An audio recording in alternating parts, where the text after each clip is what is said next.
बिस्मिल्लाहिर्रहमानिर्रहीम।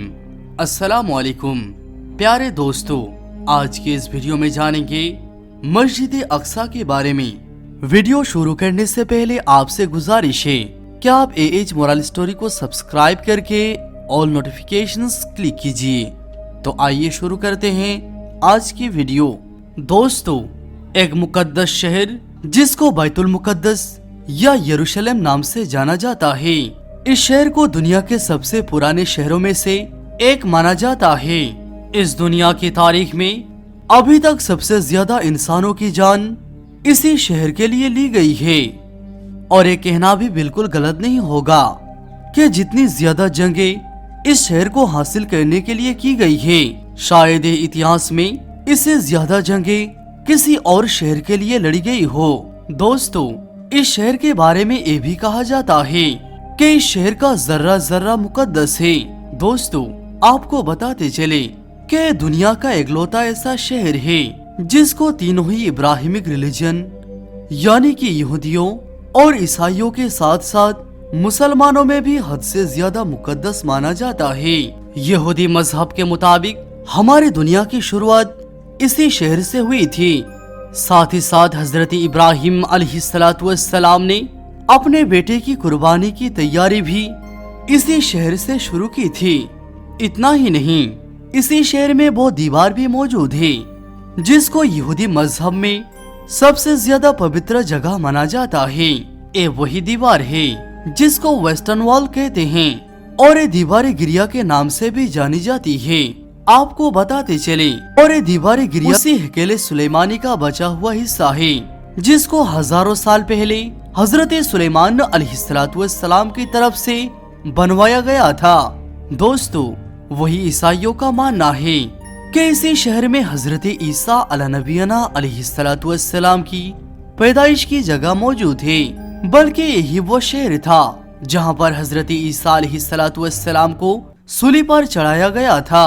और अगर बात करें मुसलमानों की, तो इस शहर में अल अक्सा नाम के वो मस्जिद मौजूद है जिसको इस्लाम धर्म में तीसरी सबसे ज्यादा मुकद्दस जगह माना जाता है।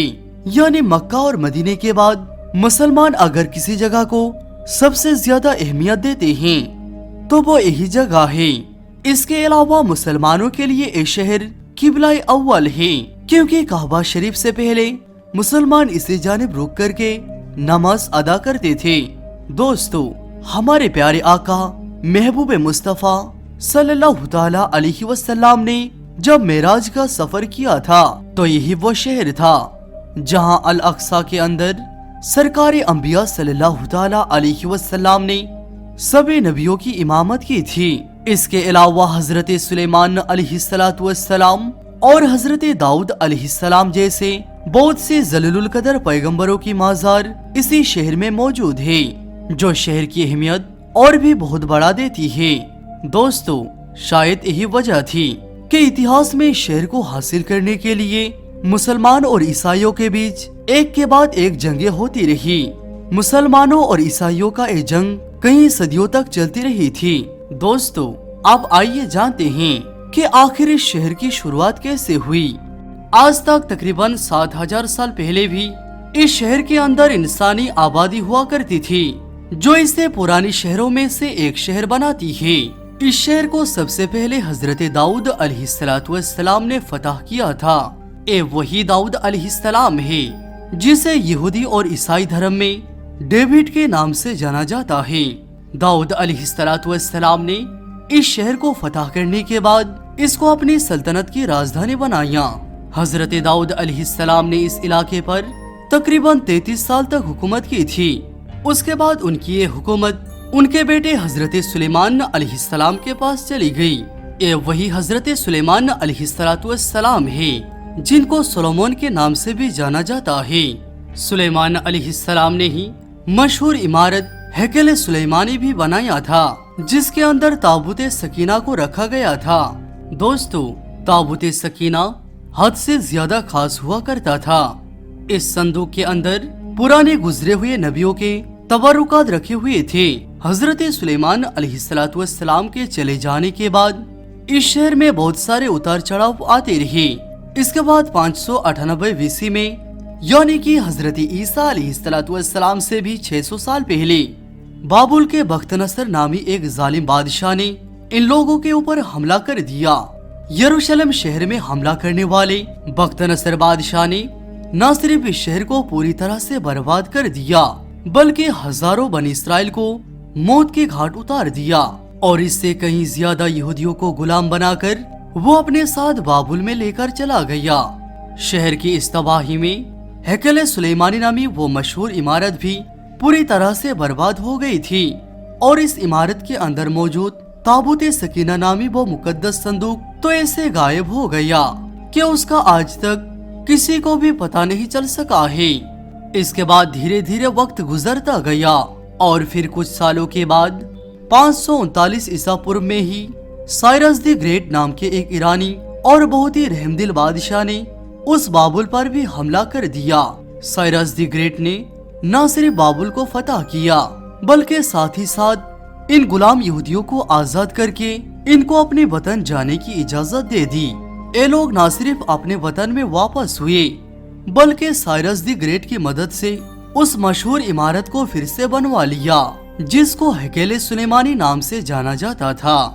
वक्त ने अपने आप को एक बार फिर से बदल डाला और 70वीं ईस्वी में उस दौर की दुनिया की सबसे ताकतवर सल्तनत यानी कि रोमन सल्तनत ने यरूशलेम शहर पर हमला कर दिया। रोमन शहंशाह यानी टाइटन जब इस शहर में दाखिल हुआ तो उसके फौजों ने इस पूरे शहर में आग लगा दी और साथ ही साथ हैकल सुलेमानी नामी मशहूर इमारत को पूरी तरह से बर्बाद कर दिया। जैसे जैसे वक्त गुजरता गया वैसे वैसे यहूदियों का रोमन अंडर में रहना और भी ज्यादा मुश्किल होता गया। 135 ईस्वी में जब यहूदियों ने रोमन सल्तनत के खिलाफ बगावत करने की कोशिश की तो रोमी फौजियों ने बगावत के जुर्म में इस पूरे शहर पर हल चलाकर इस शहर को पूरी तरह से वीरान कर दिया।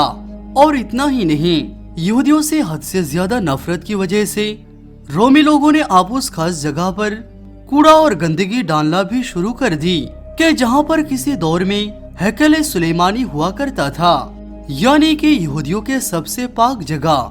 ये शहर कहीं सदियों तक वीरान रहा और आखिरकार 638 ईस्वी में मुसलमानों के दूसरे खलीफा यानी कि हजरत उमर फारूक रदियल्लाहु अन्हु ने इस शहर को रोमन एम्पायर से फतह कर लिया।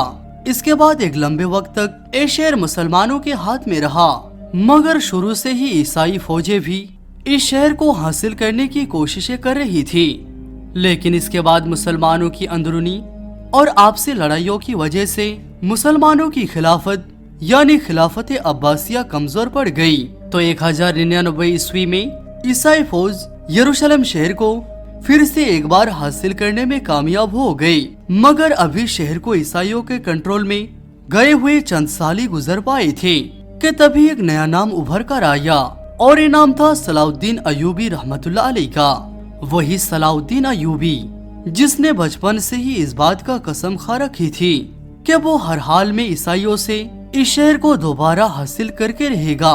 यही वजह है कि सलाउद्दीन अयूबी ने शुरू से ही इस शहर को हासिल करने की कोशिशें शुरू कर दी थी और आखिरकार 1187 में यानी कि 100 साल से पहले ही एक बार फिर से ये शहर मुसलमानों के हाथ में आ गया, यानी सलाउद्दीन अयूबी ने इस शहर को फतह कर लिया था। इसके बाद भी इस शहर को हासिल करने के लिए ईसाइयों और मुसलमानों के बीच कई सारे लड़ाइयाँ हुई, मगर लाख कोशिशों के बावजूद भी 1517 में इस शहर को सल्तनत उस्मानिया के ताकतवर सुल्तानों में से एक सुल्तान सेलिम अव्वल ने फतह करके अपने सल्तनत में मिला लिया।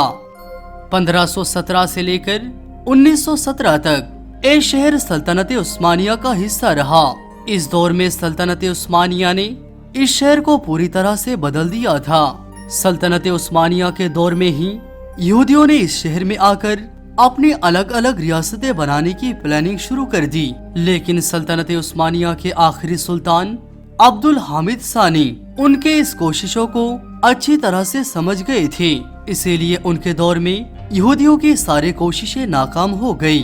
अब्दुल हामिद सानी के बाद सल्तनत उस्मानिया बहुत कमजोर पड़ गई और 1917 में ब्रिटिश एम्पायर ने सल्तनत उस्मानिया पर कब्जा कर लिया, जिसके बाद बहुत वक्त तक ये इलाका ब्रिटिश एम्पायर के अंडर में रहा। यही वो दौर था कि जिसमें जगह जगह से यहूदियों को बुलाकर फिलिस्तीन में लाकर जमा करना शुरू कर दिया गया। इसके बाद सबसे पहले 1947 में यूनाइटेड नेशन ने ये मंजूरी दे दी, जिसमें आधा यहूदियों को दिया जाना था और आधा फिलिस्तीनियों को। जिसके बाद 1948 में इसराइल देश का भी ऐलान कर दिया गया और इस ऐलान के बाद फिलिस्तीन के साथ साथ यरूशलेम को भी 2 टुकड़ों में तकसीम कर दिया गया। तो दोस्तों, ये थी बैतुल मुकद्दस की पूरी कहानी।